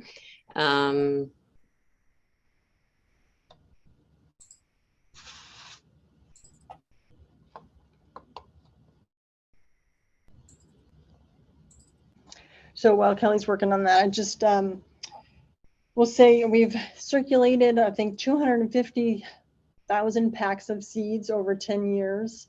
We're in 16 library locations now. We have a branch library system, so we have 27 locations. Hey, there we go. Better. Okay. Yes, and there's our logo that was developed by a student in a workshop with our graphic designer years ago. Yes, that one. Mhm. Yes, and then this is our 10th anniversary sort of poster. We've grown from 5 browsing locations to 16 locations now. We have 6 demonstration gardens. We circulated almost 250,000 packs of seeds, and about 90,000 of those were donated by community users. So some are donated by seed packets, seed companies, and we also have a lot of what we call power users that donate to the library. So the next slide, thank you. So these are the 4 things that I thought were the most important when we first started out. These were sort of big goals in our mind. We wanted to have a community-driven community resource. So we went to the community and looked for seed experts. And luckily in Tucson, there's a lot of folks doing that. Native Seed Search is one of the premier organizations in the world, and they helped us get started. Also, the master gardeners at the Ag Extension were very helpful. And just talking to people in the community that were gardening experts and helping us get involved, gave us some advice on how to get started. We were also really interested in the sort of climate change aspect of it. We wanted to create desert adapted local seed stock. So as we moved into a hotter, drier climate, we wanted to be able to provide folks with desert adapted seeds. We were hoping to be donation based, and we have had success in that area, but not fully donation based by community users. That's been more challenging. Well, maybe we were naive thinking that it would, happen instantly, but it is something that we wanted to focus on: education, seed saving, and to encourage community sort of buy-in and have it be this shared resource made by the community. We also wanted to be accessible for everyone. We had a very forward-thinking director at the time, and instead of having it just in one library branch, she wanted to have us integrate the seeds into the library catalog. So that is a very big undertaking. In retrospect, that was a really visionary idea. So we do have all the seeds that you can browse. So everybody with a library card in Pima County can go onto the catalog, search for the seeds, see what we have in, and have that item sent to their branch, just like a book. So each item is barcoded and in our library system. So we don't have too much time today, but if you're interested, we'll have our library. Well, I guess, Kelly, if you go to the next slide, we do have the library website. So Seed Library, at our website there. We have all the information there. You can browse seeds, see what you can plant by month. We have different book lists. We have a lot of resources on the website. But having it integrated in the full catalog, it is a huge undertaking. So not only do we have the librarians working on it at the various locations, we also have people on the back end in our technical services department who actually catalog and get all that on the back end. So if you're interested in that, we're happy to share more information. Please reach out to us. So all of these things that we were interested in, we've had to shift over time, just as people have mentioned. We had the pandemic, we were closed. People couldn't come in and browse seeds, so we had to try and get the word out, doing different sort of kits and things like that people could browse, sort of window shop, and we would get out to them during the pandemic. Again, changing priorities as the librarians have sort of moved around. Kelly and I have sort of moved around in a lot of different roles in the library system over the past 10 years. And so our roles in the seed library have changed. So missions and priorities and things shift over time. Someone also mentioned about getting buy-in from their administration. I think that was Debbie. And I think that's very true for us also, is that, you know, the seeds are, they're not like a typical library, like a book. So we want to make sure that our administration sees us as front and center in the offerings of the library. So we want to sort of weave ourselves into the fabric. We now partner with a lot of our affinity groups, Many Nations gets seeds out to tribal communities for outreach. Nuestras Races is our Latinx community. We're working on a project with Biblio Lotus now, which is, and in conjunction with Mission Garden, another local expert in the area, to highlight Chinese gardens that have been in the community for hundreds of years, and we're looking forward to seeing how that will develop over time. But I guess the importance of integrating into your library system, keeping front and center, and then also in the community. So I've just listed a few of our partners down there. And we also have a Second Chance Seeds, which is a program where as seeds age out of viability, we try and share them out with the community. So I don't want to take up too much time because I want to turn it over to Kelly. Thank you. Thank you for being here, everyone. This has been really interesting and a lot of great information. So as Susanna said, we've been doing this for about 10 years and we've learned so much as we went along. We were really fortunate when starting out. The one thing we did really right, there might have been a couple of things, but this was the main thing, was that we decided to really keep clear statistics. And we set up an access database. And from the very beginning, every donation that came in, we documented in our database. We kept each donation as a separate ID so that if anything ever came up as far as pests or disease or anything, we'd be able to pull all of them back from our currently 16 physical branches that have seed libraries in them. So it was one of the best things we ever did. It's a huge database now because we initially, for the first 8 years, were completely donation based from seed companies and the local community. So we would just get whatever seed companies sent us often. And often we'd get 2 packs of this or 3 packs of that variety, and we'd catalog it and we'd put it into the system. Then we would never get seeds back from those specific varieties.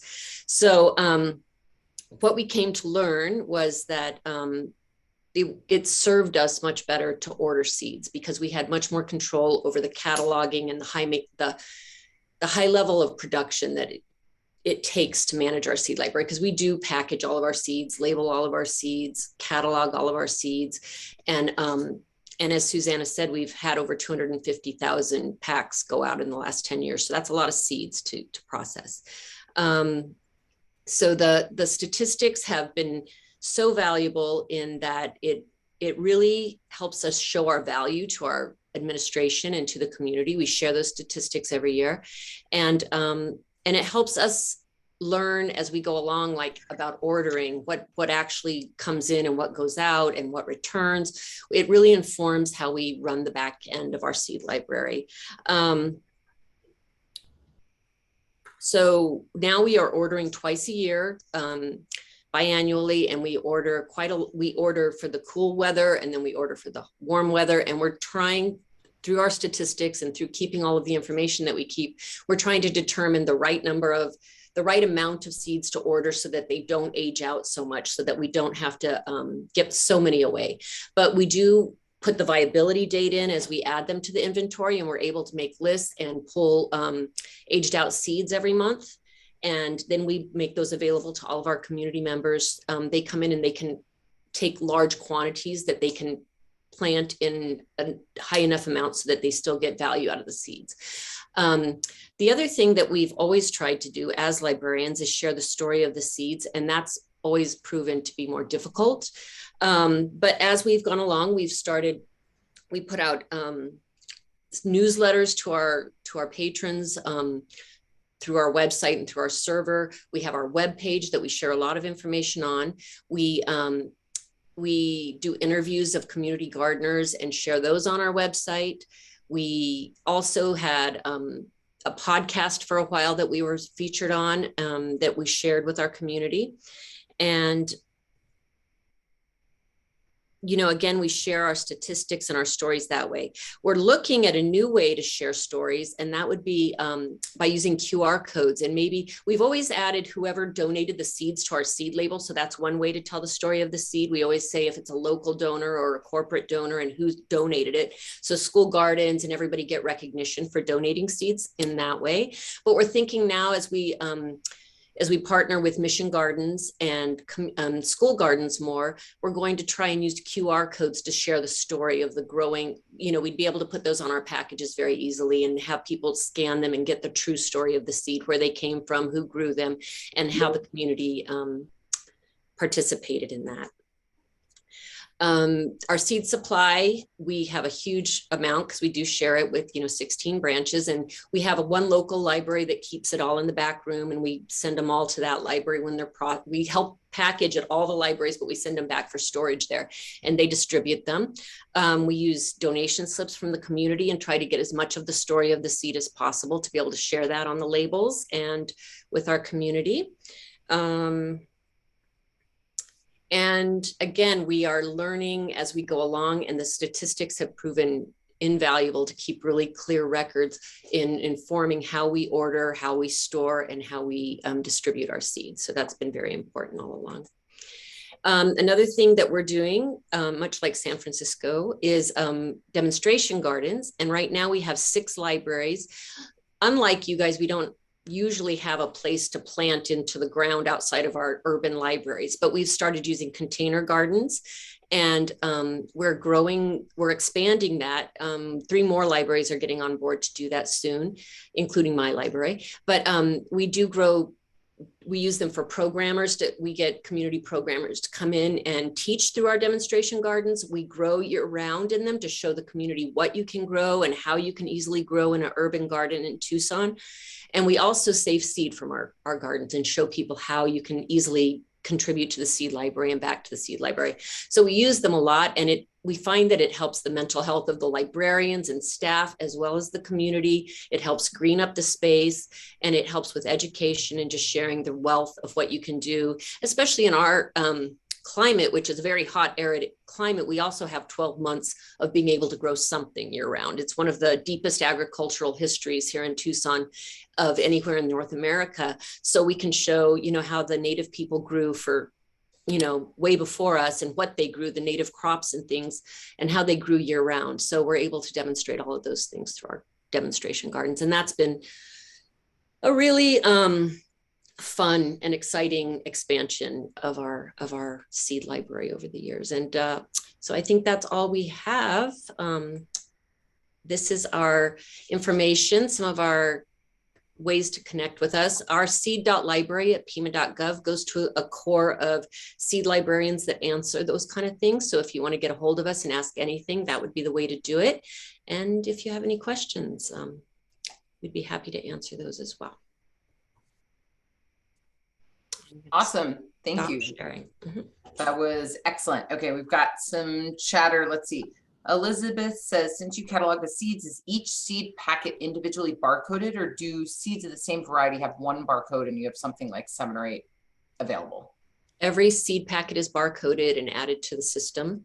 And yeah, it's very labor intensive. So I can tell just going to say, wow, that's yes. And we all have real other jobs in the library too. So it's Elizabeth also asked, for sending the seeds to other libraries, do you do something special like putting them in bubble envelopes to protect them during transport?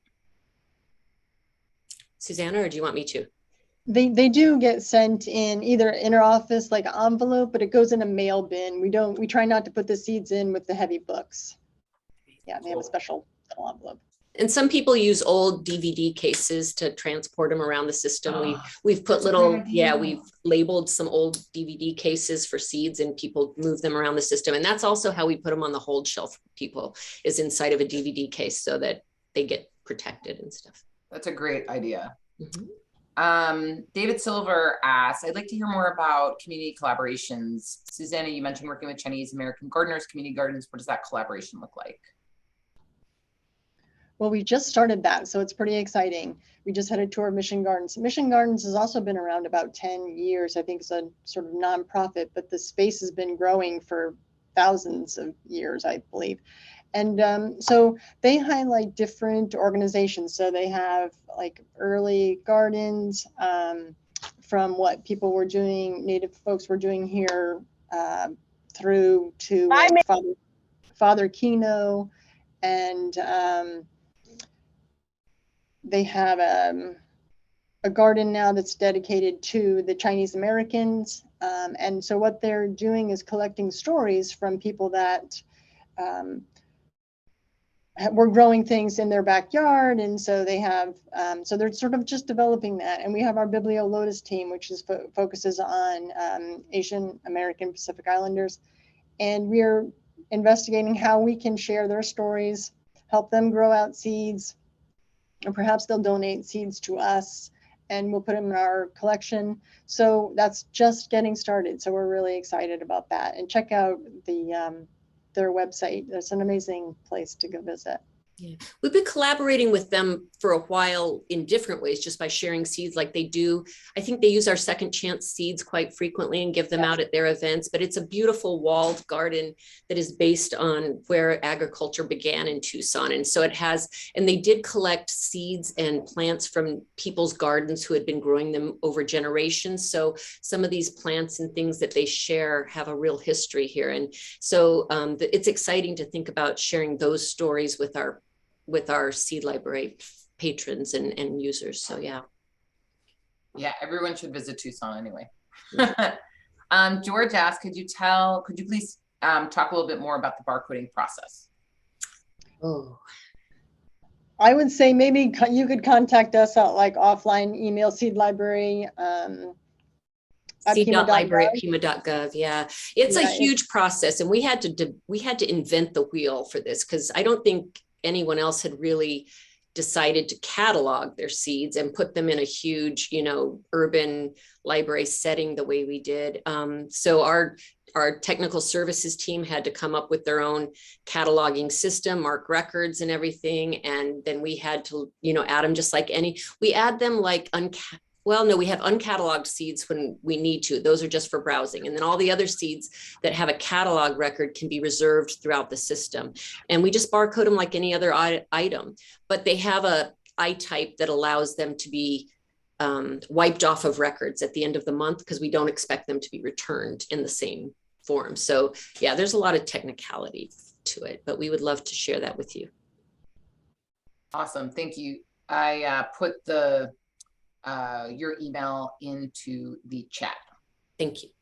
Okay, thanks again to all of our speakers. You guys have touched on so many important components of thinking about and developing and deploying and maintaining a seed library. There's like a world out there associated with this, but I think our speakers touched on some of the most important points and started a really great conversation.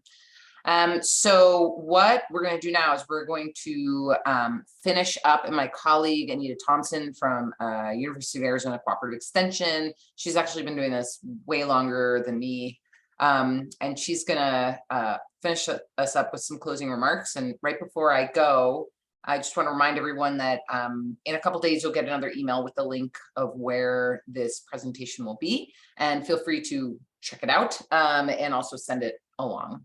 So Anita, I know she's having a little bit of connectivity issues. Let's see if she's able to get on here. Oh, there she is. Okay, Anita, take it away. All right. First off, thank you, Elise. I hope you guys can hear me. I'm very rural, so sometimes the internet will kick out.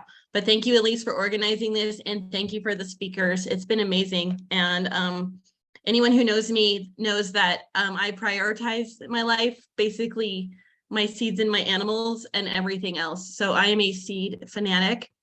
My name is Anita Thompson. I am the Assistant Area Agent in Agriculture for Navajo, Apache, and Northern Greenlee counties for University of Arizona.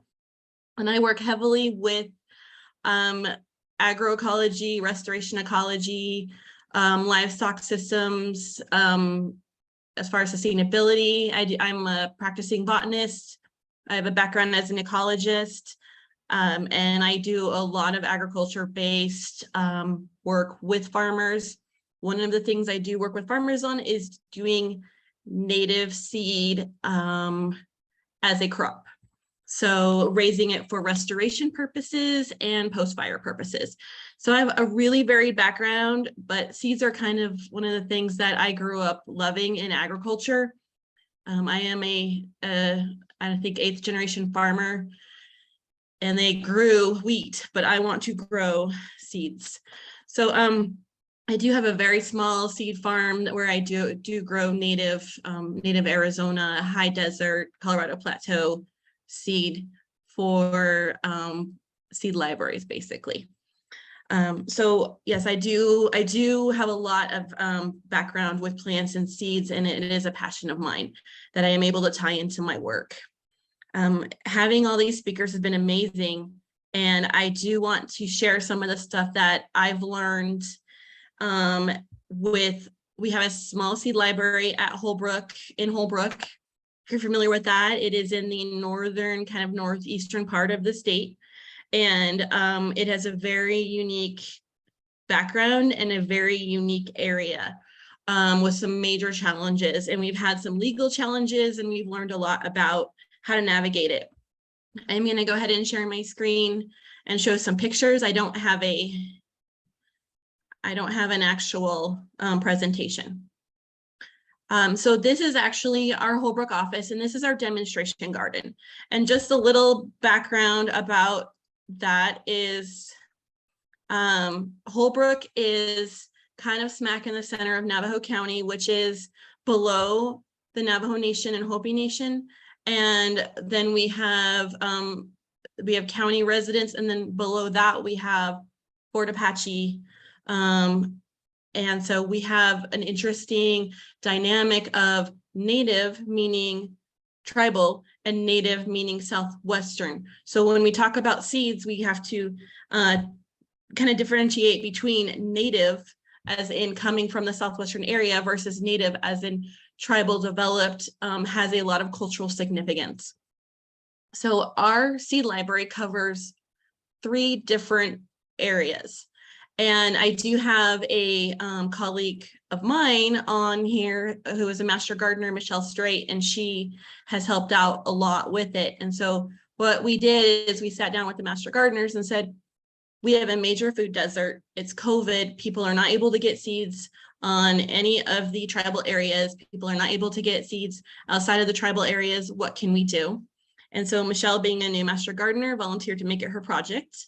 And we were able to turn our kind of humble area into a seed library. And what we did is I had to do all the research for the legalities, which is where I learned all of the Arizona legalities. They're pretty complex in Arizona. Huge shout out to Pima County, who they were so generous with their time and information. I could not have made it without them. So Pima County is amazing, so generous when you reach out to them. What we did is, so the best way to describe it is we don't have a lot of space. We don't have a lot of people. Basically, Michelle and I had a bunch of seeds from my farm, and we had some additional seeds that were donated. They're all non-patented. I'm very aware of where they come from. I made sure that we didn't have any issues. We sat down at our respective houses and put on movies, and we packaged these seeds. And then they were donated to the seed library. And so then we are going to, I'll show you what our seed library looks like.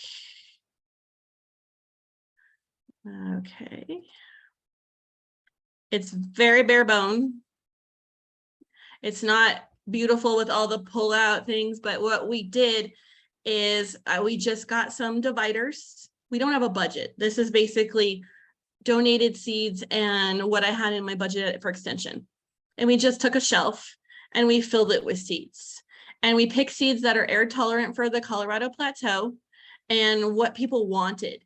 A lot of people that we worked with were under the impression that the tribes only wanted seeds that were from their particular tribal area or whatever, but they beets with the fastest. So our beet little container there, that was gone within 2 days. So which kind of blew us away a little bit, because we were thinking the squashes, the corn, we did not have corn because corn crosses here. And so we did not have that, but we were thinking any of the traditional crops would go first. It was the beets, it was the carrots, it was some of the tomatoes. The chilies always go out here. I mean, I got some really cool chilies. So this is just our setup. It's about 1 year old. We said 7 packages per person for your garden. And we did put in there that they're open pollinated and heirloom types. So we were just trying to cover our bases with that. And I was expecting, we advertised it in the newspaper, sent it out on Facebook, and a few other kind of outreaches. I was expecting maybe 5 people. Within probably the past 2 months, 3 months, we are almost completely out. I don't have pictures. I think the things that didn't go were let's see here, the tomatoes and some of the radishes. I think everything else is pretty much gone. So that totally exceeded expectations. Let's see here. So some of the things that we found out is that, make sure I'm on time here. And Elise, go ahead and give me a shout out if I'm getting close, because my computer screen is tiny. You got 2 more minutes. Okay, so some of the wrap up here.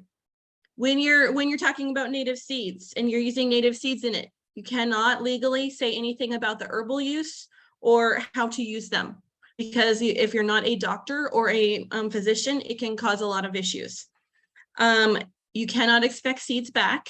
So say you have someone donating seeds and you know, in the library, you cannot ask for them as a library to raise these seeds out and give them back. It violates the Russell Act.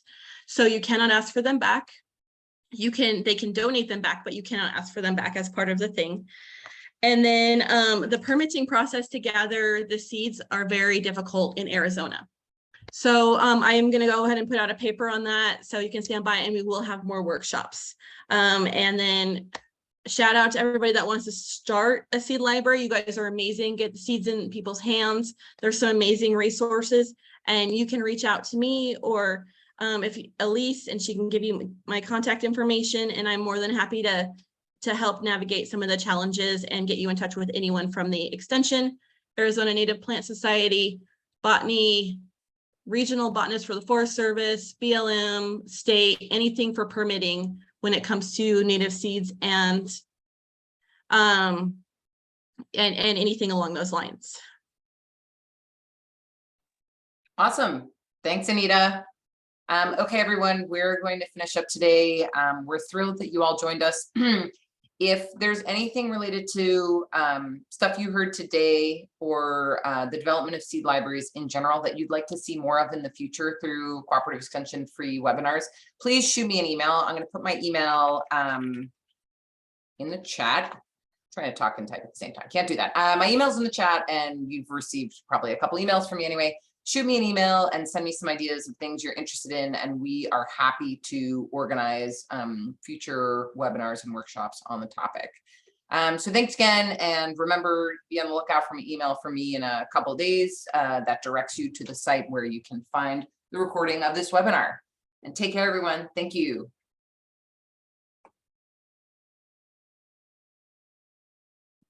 Thank you for organizing this. Thank you. It was fun. Although I wish I had gotten to meet you all in person. Same. I know, those days are gone. I feel so used. They'll be back, Paulina. They'll be back. I want to be back. Bye.